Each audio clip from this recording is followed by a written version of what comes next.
औज़ुबिल्लाहिमिनश्शैतानिर्रजीम बिस्मिल्लाहिर्रहमानिर्रहीम अस्सलाम वालेकुम वरहमतुल्लाहि वबरकातुहू। अज़ीज़ नाज़रीन, आज की रात शब कद्र की वो रात अफजल तरीन बाबरकत तरीन के जिसकी फजीलत ये बयान की गई कि 1000 रातों से अफजल रात है। और इस रात हम शियाने हैदर करार के लिए सबसे ज्यादा दर्दनाक रात, तकलीफ दे रात। आज दिल घबरा रहा है, दिल परेशान है कि इन रातों में मस्जिदों की रौनक ही कुछ और हुआ करती थी। इन रातों में उन आमाल करने की फजीलतें, वो मसाइब के साथ गिरिया उजारी करने की बातें कुछ और हुआ करती थी। आज के हालात, हम अपने घरों में हैं, मस्जिदें वीरान हैं। जिस मौला को मस्जिद में जख्मी किया गया, आज उन पर रोने की रात है। अजीज नाजरीन, आज की रात जरूर बजरूर गुस्ल करिएगा। गुस्ल करने का बहुत ज्यादा सवाब है। सदका खैरात करिएगा, सूरह नानसलना की और सूरह तौहीद की तिलावत करिएगा, और जितना हो सके उतना मौलाए कायनात अली इब्न अबी तालिब अलैहिस्सलाम के कातिलों पर लानत पड़िएगा। आज जानना ये है कि जब औलाद यतीम होती है, सर से बाप का साया उठता है, वो मंजर बयान नहीं किया जा सकता। आज हम तमाम शियान हैदर करार के सर से हमारे पहले इमाम इमाम अली अलैहिस्सलाम का जो साया उठा है ना, पूरी कायनात यतीम। तारीख बताती है कि मौला ने कभी इफ्तार में या नॉर्मल डेज में भी कभी गर्म पकी हुई रोटी नहीं खाई। जब भी रोटी खाते ना मेरे मौला, तो वो संदूक से निकाल कर सूखी हुई रोटी खाते। सवाल करने वाले ने जब मौला से पूछा, मौला आपके घर में भी गर्म रोटी पकती है, तो आप ये संदूक से निकाल कर सूखी रोटी क्यों खाते हो? मौला ने जवाब दिया, कहीं ऐसा ना हो कि कोई मेरा उम्मती, कोई मेरा मानने वाला आज भूखा हो और वो मुझसे फरियाद कर रहा हो और ये कह रहा हो कि अली आज आपने भी खाना खा लिया लेकिन मैं भूखा हूं। अल्लाह अकबर। रातों में अपने शानों पर जो गंदुम की बोरियां उठाकर, जो आटों की बोरियां उठाकर गरीबों, मिस्कीनों, फकीरों के दरवाजों पे पहुंचाया करता था, आज उन घर के बच्चे भूखे हैं और ये कह रहे हैं कि हमारा रिस्क बांटने वाला नहीं आया। अज़ीज़ नाज़रीन, हम हर हालात में जिंदगी गुजार सकते हैं, हर तरह से जी सकते हैं, लेकिन हम ये नहीं बर्दाश्त कर पाएंगे कि हमसे हमारी आज़ादारी रोक ली जाए, हमारी मस्जिदें वीरान हो जाए, हमारी मातमों की सदाओं की जो आवाज थी वो रुक जाए। आज जब घर में हम आमाल करेंगे, सबसे ज्यादा हम गिरिया करेंगे, सबसे ज्यादा हम रोएंगे कि हमारी रौनकें नहीं है, वो मसाइब की आवाज से नहीं है, वो रोने की कहकहाट नहीं है। लेकिन सिर्फ तसव्वुर ये करिएगा कि उस वक्त जमाने के इमाम पर क्या गुजर रही होगी, जो मेरा मौला आज यतीमी का पुरसा लेने आया होगा। अजीज नाजरीन, क्या हम ये बर्दाश्त कर पाएंगे कि आज भी मेरा मौला और हमें गुनाहों में देखकर इसी आलम में अपनी जिंदगी के कामों में मुलविस देखकर चला जाए? या आज हम सच्चे इमाम के चाहने वाले बन के, इमाम को इस्तिगासा करके, इमाम को पुकारने वाले बन के, इमाम को अल्लाह जल कह के ये कहने वाले बन के बैठेंगे कि मौला आज आप भी तन्हा हैं और हम भी तन्हा हैं, आज आप भी अकेले हैं, हम भी अकेले हैं।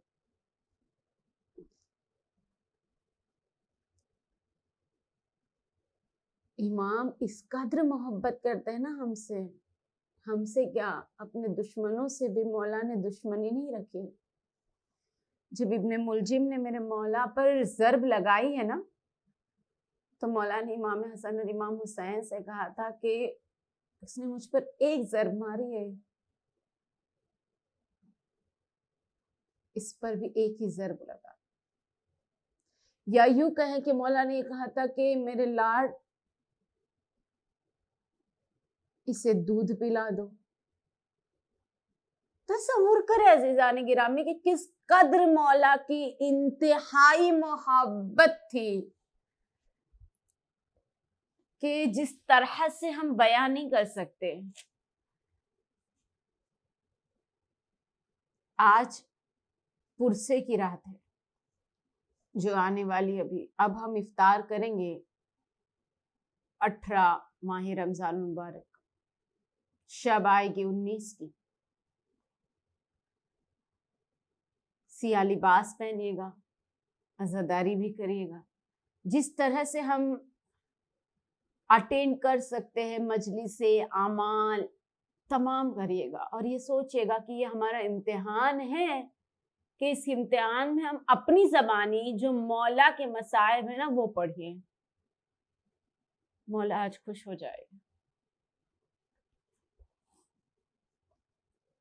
आप तमामों को और ख़ास तौर से ज़माने के इमाम ज़माना अजल्लल्लाहु तआला फ़र्ज़हु शरीफ को आज शब-ए ज़रबत मौला कायनात की ताज़ियत पेश करते हैं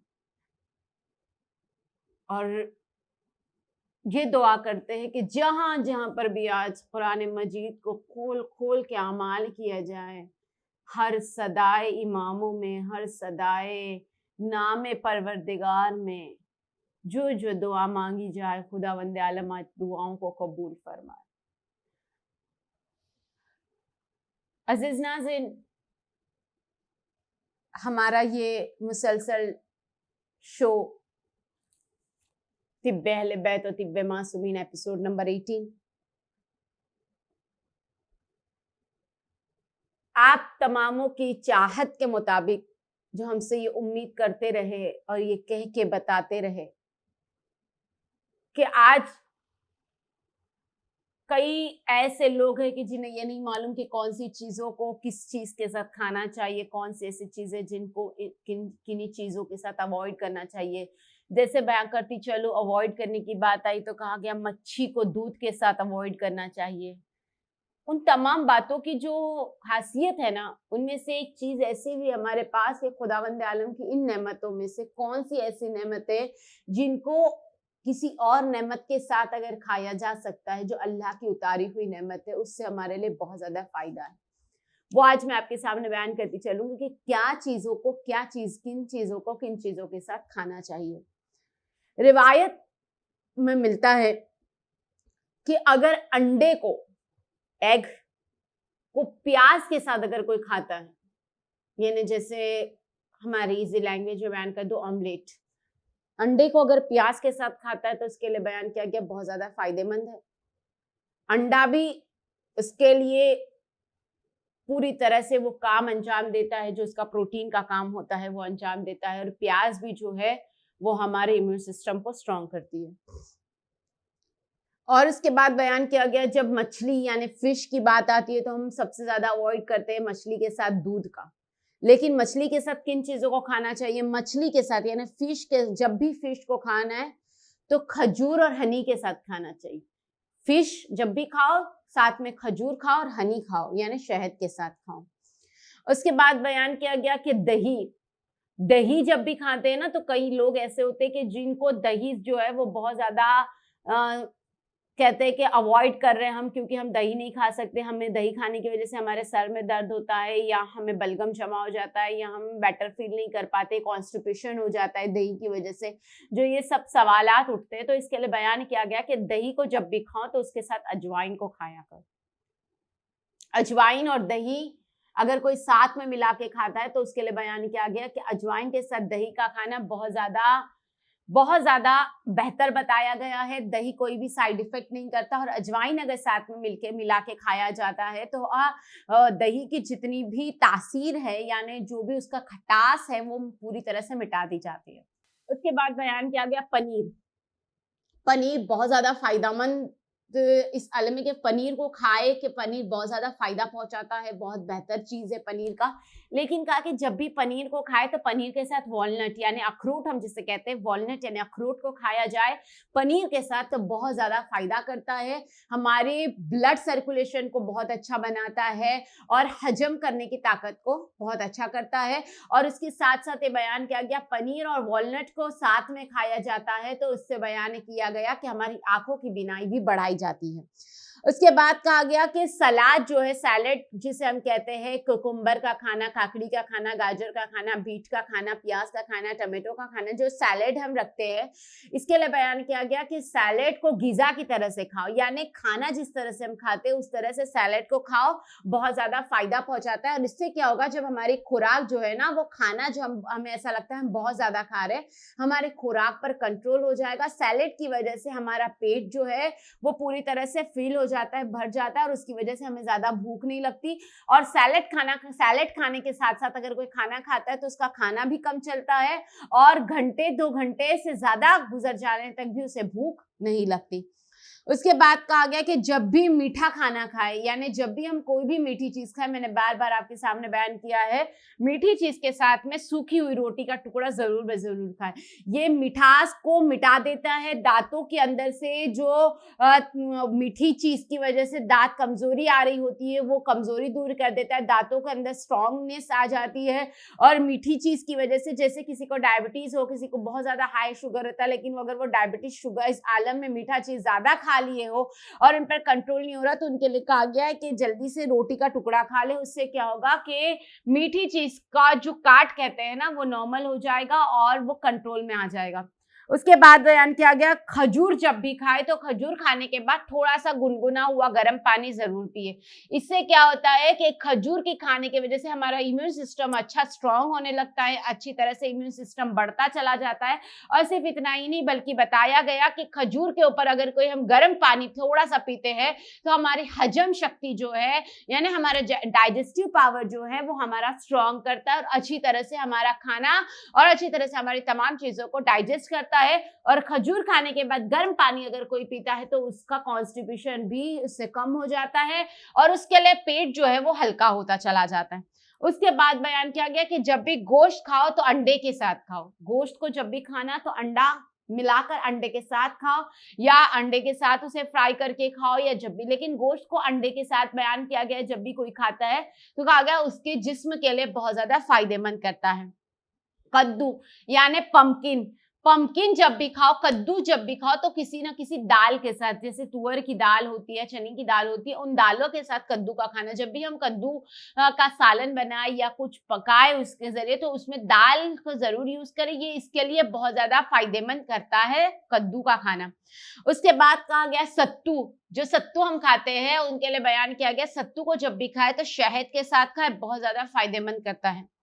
विनेगर, अगर जब भी कोई विनेगर को इस्तेमाल कर रहा हो तो उसके लिए जरूरी है कि उसके साथ ऑलिव ऑयल का इस्तेमाल करे, बहुत ज्यादा फायदेमंद करता है विनेगर के साथ ऑलिव ऑयल का खाना। उसके बाद बयान किया गया कि जब भी हम काकड़ी यानी खीरा यानी कुकुम्बर जब खाते हैं तो उसके साथ खजूर का खाना बहुत ज्यादा फायदेमंद करता है। काकड़ी जब भी खाए, काकड़ी की तासीर जो है वो खजूर की तासीर के साथ अगर मिला दी जाए तो हमारी बॉडी के लिए बहुत ज्यादा फायदेमंद करती है। उसके बाद बयान किया गया खरबूजा यानी अगर मस्क मस्क मेलन जो है अभी हमारे सीजन है, और इस तरह से अगर हम देखा जाए तो हमारे लिए रमजानुल मुबारक के महीने में मस्क मेलन का खाना बहुत ज्यादा फायदेमंद है। मैंने ये आपके सामने कई एपिसोड्स में बयान किया है। मस्क मेलन जब भी खाए तो मस्क मेलन के साथ शुगर का यानी शक्कर को थोड़ा सा उसके ऊपर डाल दे और उसके साथ खाना बहुत ज्यादा फायदेमंद करार दिया गया है।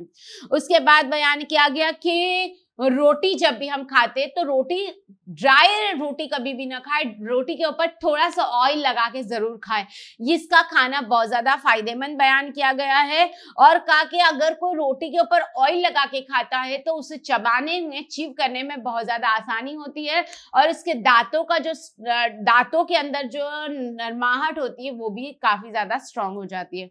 उसके बाद बयान किया गया कि खजूर के साथ जब भी कभी खजूर खाए तो उसके साथ देसी घी का खाना बहुत ज्यादा फायदेमंद है। और खजूर के साथ अगर कोई देसी घी को खाता है तो बयान किया गया कि उसके लिए हड्डियों की मजबूती होती है, स्ट्रांग होता है, बॉडी के अंदर नया ब्लड सर्कुलेशन होता है, हड्डियों का गोश्त नया बनता है। अजीज नाज़रीन, ये तो था हमारा किस चीज को किस चीज के साथ खाना चाहिए, ये बहुत ज्यादा फायदेमंद है। अब हमसे चूंकि सवाल पूछा गया था कि अगर कोई हामिला औरत हो तो वो कौन से सूरे की तिलावत ज्यादा से ज्यादा करे जिससे उसका हमल भी सलामत रहे और उसकी डिलीवरी बहुत आसानी से हो, तो मैं बयान करती चलूं आपके सामने रूहानी इलाज के दरमियान में कि अगर कोई ये चाहता है कि प्रेग्नेंट लेडी अगर ये चाहती है कि उसका हमल भी सलामत रहे और उसकी डिलीवरी बहुत ज्यादा आसानी से हो जाए तो उसे चाहिए सूरे जारियात की तिलावत करे। सूरे जारियात लिखकर उसे उसका तावीज बनाकर गले में पहन ले, इससे डिलीवरी बहुत ज्यादा आसानी से होगी, नॉर्मल डिलीवरी होगी, और सिर्फ इतना ही नहीं बल्कि उसके लिए बहुत बेहतर तरीके से बच्चा जो है वो सही सलामत दुनिया में आएगा और हेल्दी आएगा।